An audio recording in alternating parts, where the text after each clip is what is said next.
Good evening everyone, this is Normaika Dimaro. So on this video, I will be discussing about Lecture 32 entitled The Classroom Climate.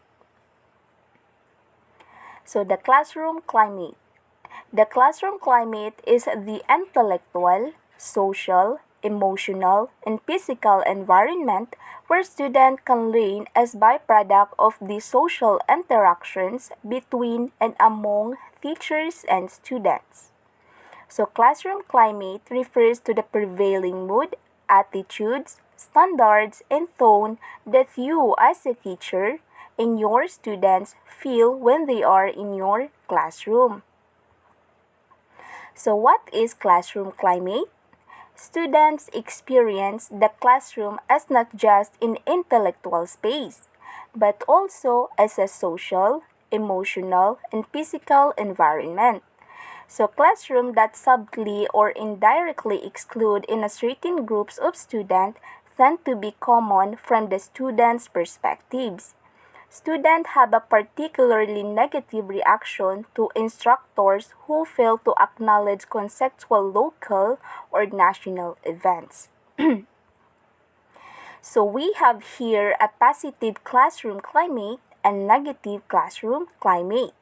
So a positive classroom climate, it feels safe, respectful, welcoming, and supportive of student learning.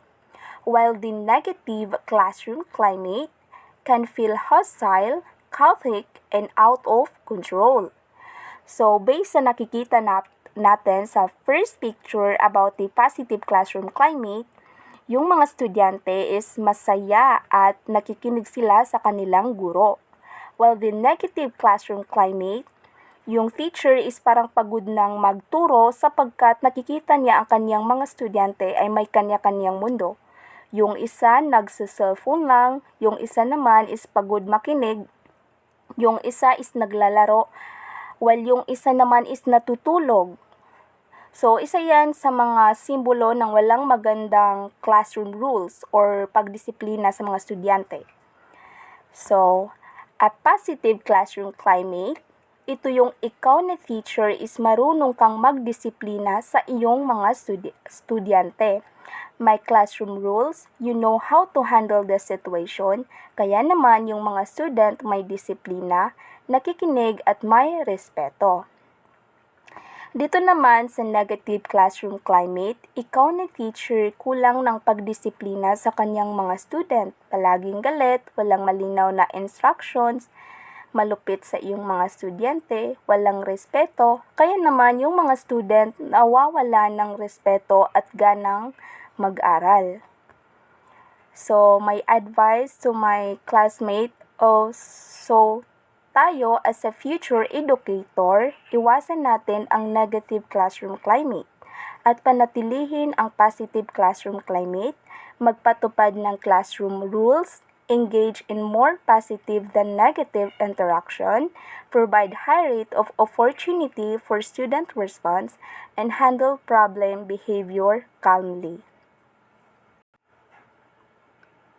So, mayroon tayong poem dito na kung saan ang guro ay magbibigay ng classroom rules sa kanyang mga estudyante in a poem way. So, okay, I will read this poem. Bring your papers, pencils, and books, unless you want my dirty looks. Class will start, I know I'm pushy. When in your set, I see you're thushy. You need to know that it's expected that you respect and feel respected. Watch your words and be polite. Avoid aggregation, please don't bite. Sometimes you sit, sometimes you walk, sometimes you listen, sometimes you talk. Please do each of this on cue. Listen to me and I listen to you. These rules exist so we can learn. Obey them any word you earn. I also feel compelled to mention, breaking rules will mean detention.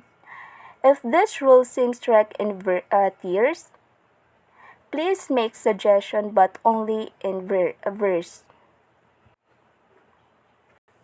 So, okay, we have here 6 questions about the poem that I read earlier. So, I will answer these questions. So, number 1, do you like the poem? Why or why not? Yes, I like it because the rhyming is good and also the lyric of it is easy to understand. Number 2, when do you think was this poem introduced by the teacher? Beginning, middle, or end of the school year? So this poem introduced by the teacher in the beginning of the school year. So in your opinion, what was the purpose of the poem? Will it make a difference if the teacher simply announced her class rules? Why did the teacher make use of a poem as a strategy? So the purpose of this poem is to give students a classroom rules. In my opinion, if the teacher directly announced it, maybe the student will forget about announcing it. And I think the reason why teacher use a poem to make students interested to listen, read it repeatedly, or even most students will take down to their notes. So based on the poem, what kind of classroom atmosphere does the teacher want to establish? So the teacher want a class with student-teacher relationship.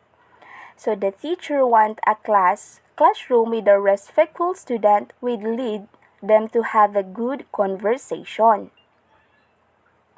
So what condition must be present in order to establish such atmosphere? So the student should agree with the teacher rules or they can suggest what is better to have such a good classroom climate. So what class rule did the teacher want to introduce? So teacher wanted that the student will maintain the good behavior, be cooperative, and respect each other.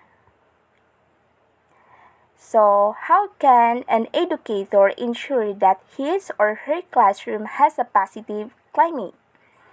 So, here are the positive classroom climate. Number 1, specific classroom rules and procedures are clear. Number 2, these classroom rules are discussed on the first day of class. Number 3, students are involved in rule making.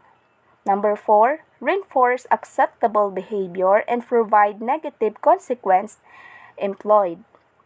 Number 5, establish clear limit for unacceptable behavior.